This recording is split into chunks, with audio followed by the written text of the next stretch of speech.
Salut à tous, j'espère que vous allez bien. Aujourd'hui, petite vidéo dans laquelle on va aller analyser la courbe d'évolution du prix du Bitcoin et de l'Ether et on va aller voir pourquoi on est en train de plafonner. Puisque je vous le rappelle, ces derniers jours, on a connu une véritable poussée à la hausse quasiment exponentielle du prix de toutes les cryptos. Comme vous le voyez à l'écran, on a un Bitcoin qui a pris presque 20% et Ether qui a pris presque 15%. Mais aujourd'hui, on est en train de plafonner. Ça fait 2-3 jours qu'on est sur un niveau de résistance, comme je vous l'expliquais mercredi dernier dans ma vidéo. Et donc la question qui se pose, c'est qu'est-ce qui est en train de se passer? Donc dans cette vidéo, on va aller voir pourquoi on est en train de plafonner et on va aller voir aussi quelles conséquences ça pourrait bien avoir sur toutes les autres crypto-monnaies. Et à travers ça, je veux dire, est-ce qu'on pourrait potentiellement avoir une mini alt season? Donc on ira voir ça dans cette vidéo. On ira voir aussi le S&P 500 et le dollar parce qu'il y a vraiment quelque chose de très intéressant à regarder. Et puis bien entendu, je vous donnerai mon avis sur la suite des choses pour les crypto-monnaies. Alors c'est parti.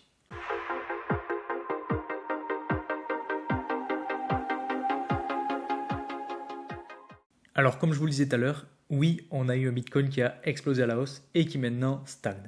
Donc est-ce que cette stagnation pourrait entraîner une potentielle mini alt season? Eh bien ce qu'il faut savoir, c'est que dans ces cas-là, quand on a des bonnes nouvelles qui arrivent sur les crypto-monnaies, généralement, la majorité de la liquidité se tourne vers Bitcoin.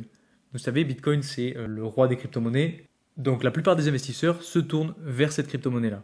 Maintenant, une fois que le pic est passé et qu'on arrive à toucher un plafond, les liquidités descendent petit à petit vers les crypto-monnaies à plus faible market cap.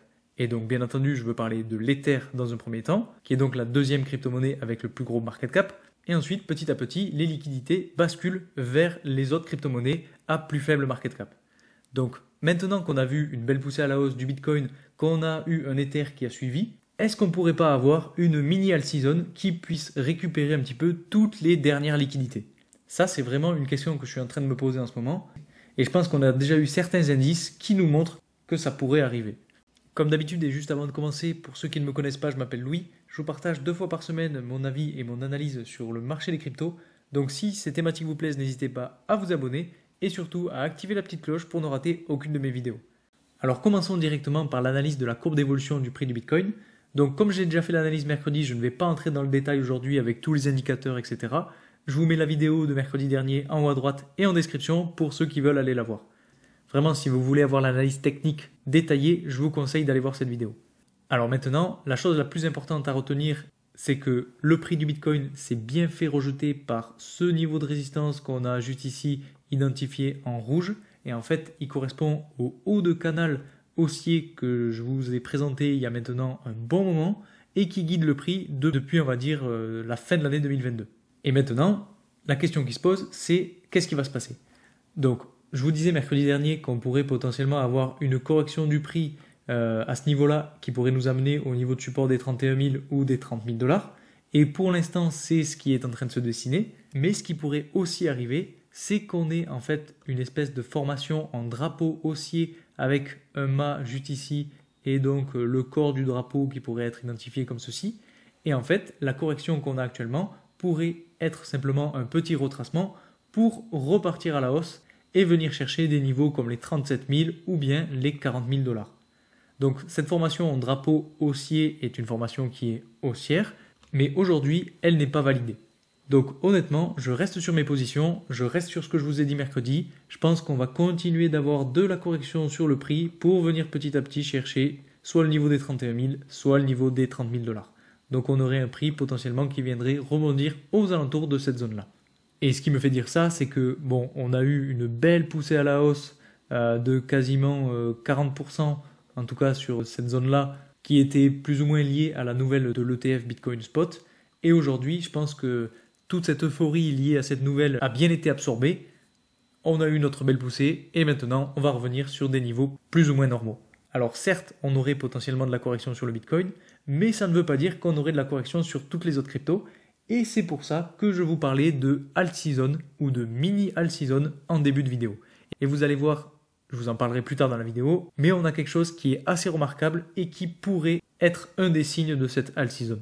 Maintenant, si on regarde ce qui se passe du côté de l'Ether, là, la chose la plus importante que je voulais vous montrer sur ce graphique, c'est que on a un RSI qui certes est passé dans des zones de surachat, mais qui n'est pas aussi haut que les fois précédentes.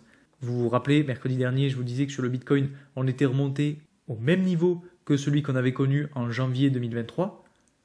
D'ailleurs, pour vous le prouver, je vais aller vous le montrer et vous voyez, on a quasiment exactement la même chose. Donc en janvier 2023, on est monté très haut sur le RSI et là, on est venu toucher quasiment le même niveau. Et sur les terres, vous voyez qu'on n'est pas encore arrivé à ce niveau-là. Sur les terres, on est à peine remonté jusqu'au niveau où on avait eu notre belle poussée à la hausse tout de même le 14 avril 2023, mais on n'a pas un RSI qui est allé au même niveau que celui qu'on avait connu en janvier 2023. Et en fait, tout ça me fait dire que potentiellement qu'on a eu une première vague de liquidité qui s'est tournée vers le Bitcoin et qui a fait péter le Bitcoin à la hausse, et cette vague de liquidité pourrait petit à petit descendre vers les crypto-monnaies à plus faible market cap. Et la première crypto qui se trouve juste après le Bitcoin, vous le savez bien, c'est l'Ether.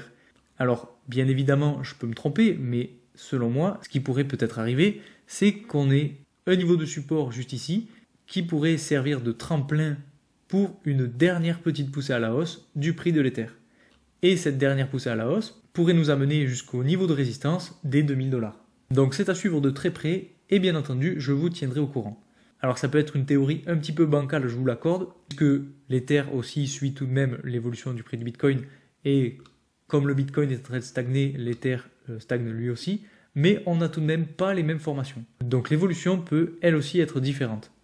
Alors ça reste que mon avis, donc surtout n'hésitez pas à me mettre en commentaire ce que vous en pensez, puisqu'on est là pour partager les infos, donc ça me ferait très plaisir d'avoir votre avis.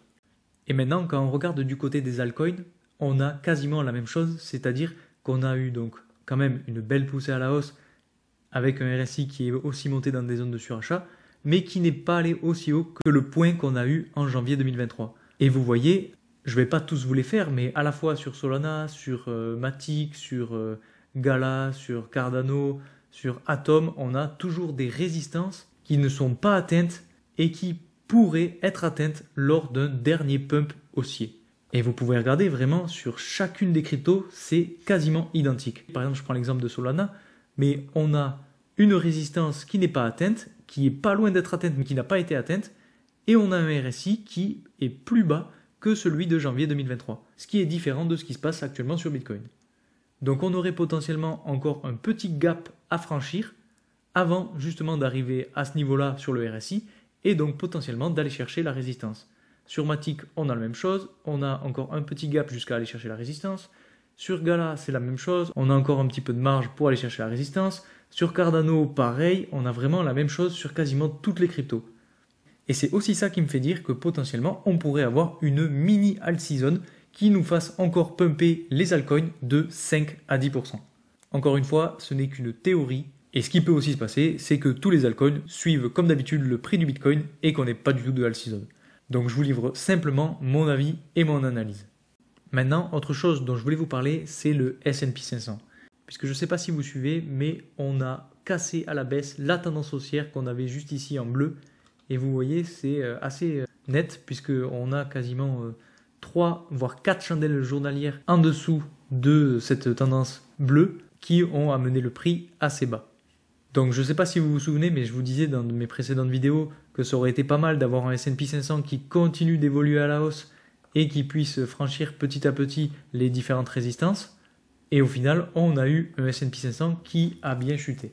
Donc maintenant, la question qui va se poser, c'est où est-ce qu'il va s'arrêter ? Alors, on a des niveaux de support, comme par exemple, juste ici, on a un niveau de support qui servait de résistance avant, qui a servi de niveau de support ici, et qui pourrait potentiellement servir de support très prochainement pour faire rebondir le prix. Puisque d'ailleurs, si on regarde sur le RSI, vous voyez que là aussi, on est quand même assez bas et on n'est pas loin des zones de survente. Donc généralement, à ce niveau-là, ça montre qu'on va avoir un rebond. Et donc peut-être que le prix pourrait continuer de chuter pour aller chercher ce niveau-là et enfin rebondir. La question qui va se poser ensuite, ça va être de voir si le prix arrive à passer au-dessus de la ligne de tendance haussière juste ici pour revenir faire un rebond dessus et repartir à la hausse, ou s'il se fait rejeter. S'il se fait rejeter, alors là, il faudra se poser d'autres questions. Dans tous les cas, généralement, quand le S&P 500 chute, c'est pas super bon signe pour les cryptos, puisque généralement, l'écosystème crypto est plus ou moins lié au S&P 500. Alors c'est aussi très vague, mais on a des similitudes. Et puis ensuite, je voulais aussi vous parler de ce qui se passe sur le dollar, puisque vous voyez, je vous avais dit la dernière fois qu'on avait une ligne de support juste ici, et elle a finalement pas mal marché, puisqu'on a eu un rebond sur ce niveau-là, et donc maintenant, on est en train de, on va dire, latéraliser au-dessus de cette ligne de support. Et donc pour l'instant, on n'a rien de très important à voir là-dessus, si ce n'est que on a peut-être un canal baissier qui pourrait se former comme ceci, dans lequel le prix pourrait se diriger et on verra si soit il le casse à la baisse, soit à la hausse. Mais honnêtement, ce serait mieux pour nous, en tout cas pour l'écosystème crypto, que le dollar casse à la baisse, puisque je vous le rappelle, généralement quand le prix du dollar augmente, le prix des cryptos baisse et inversement.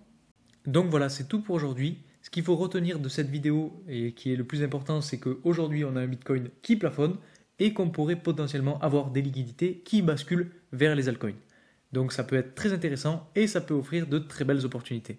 En tout cas, j'espère que cette vidéo vous aura plu. Si c'est le cas, n'oubliez pas de mettre un like, de vous abonner si ce n'est pas déjà fait et de partager cette vidéo à un maximum de gens qui voudraient potentiellement se lancer dans les cryptos. En tout cas, je vous remercie pour votre soutien et je vous dis à très vite pour une nouvelle vidéo. Salut!